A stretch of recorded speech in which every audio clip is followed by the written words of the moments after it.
This is the Razer Kiyo Pro Ultra, and Razer says it brings DSLR-like quality to your webcam. But after spending a solid week with it in my streaming, video call, and content setup, I uncovered what works and what's maybe a bit overreached in the hype. Stick around, because I'm going to tell you what you won't hear in the specs sheet.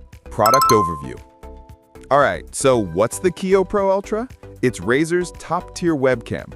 Officially launched around late 2025. It's positioned as a premium 4K webcam for creators, streamers, and serious meeting folks. Basically, anyone who wants more than the Zoom potato cam experience.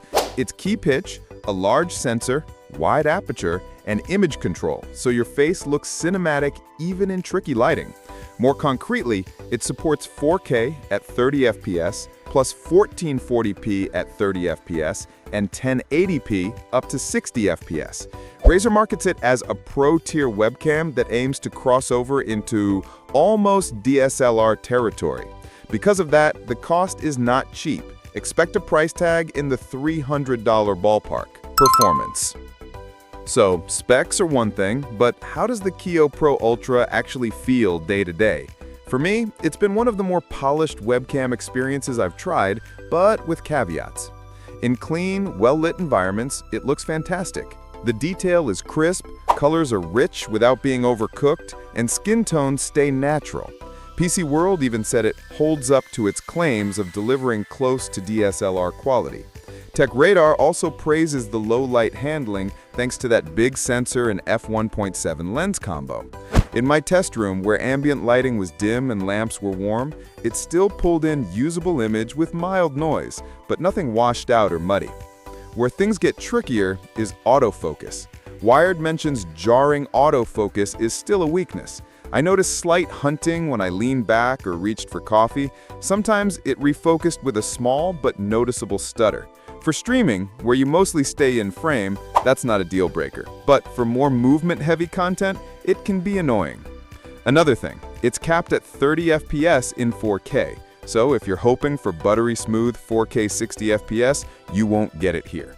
For 1080p use though, it's solid. 60 FPS is available and feels responsive. Also important, Razer's Synapse software can be finicky. Tom's Hardware says it's possibly the most frustrating piece of software the reviewer has used. And on forums, people report Synapse not detecting the camera reliably or requiring restarts. In short, fantastic image, occasionally frustrating software behavior. Features and tech. Massive 1 by 1.2 inch Sony Starvis 2 sensor, plus f1.7 aperture. This is one of the biggest camera sensors ever in a webcam. A bigger sensor plus wide aperture means more light capture, better dynamic range, and nicer background blur when you want it. Videos look more live, not flat. Uncompressed 4K capture modes.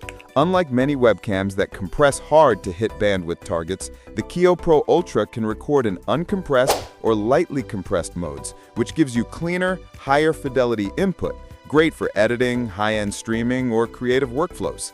Manual controls in Synapse.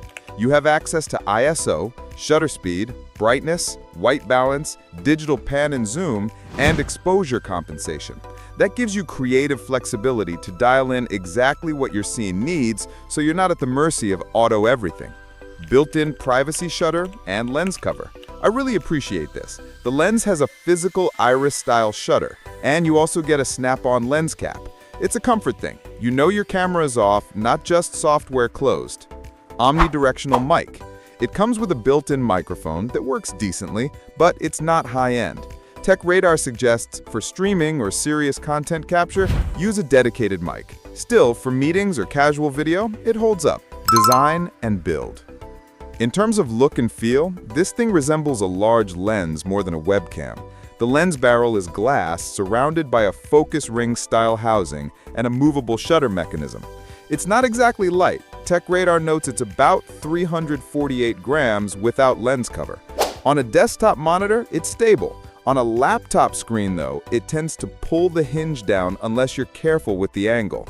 Wired warns about this dragging effect. The included mount is L-shaped and clips securely. You can also tripod mount it. One practicality point, it includes a fairly stiff braided USB-C to USB-A cable. In today's world of USB-C everywhere, the reliance on USB-A is a bit dated. Also, you'll want a 10 gigabits per second capable USB-A port to fully support its bandwidth needs. Older 5 gigabits per second ports might bottleneck performance. Pros: full manual controls, physical shutter and cap, premium build. Cons: 4K only at 30 FPS, AF hunts at times, final verdict. If you're a content creator, streamer, YouTuber, or someone who frequently does video production and wants one device that looks fantastic and you're willing to deal with some software quirks, this webcam is a meaningful upgrade over typical webcams. For people for whom image quality matters, this can replace or complement a DSLR in many scenarios. However, if your needs are mostly Zoom-type calls, casual streaming, or you don't push your camera hard, it's hard to justify a $300 price tag when there are excellent alternatives. The Insta360 Link, for example, is frequently mentioned as a rival with more modern features. My verdict? If you value premium image and are okay putting up with software frustration, go for it. But don't buy it thinking it'll be plug-and-play perfection from day one. Still, when it performs at its best, it's one of the most beautiful webcams I've used. Looks like you're on a pro set even when you're filming in your bedroom. It's not flawless, but it feels like the future of webcams.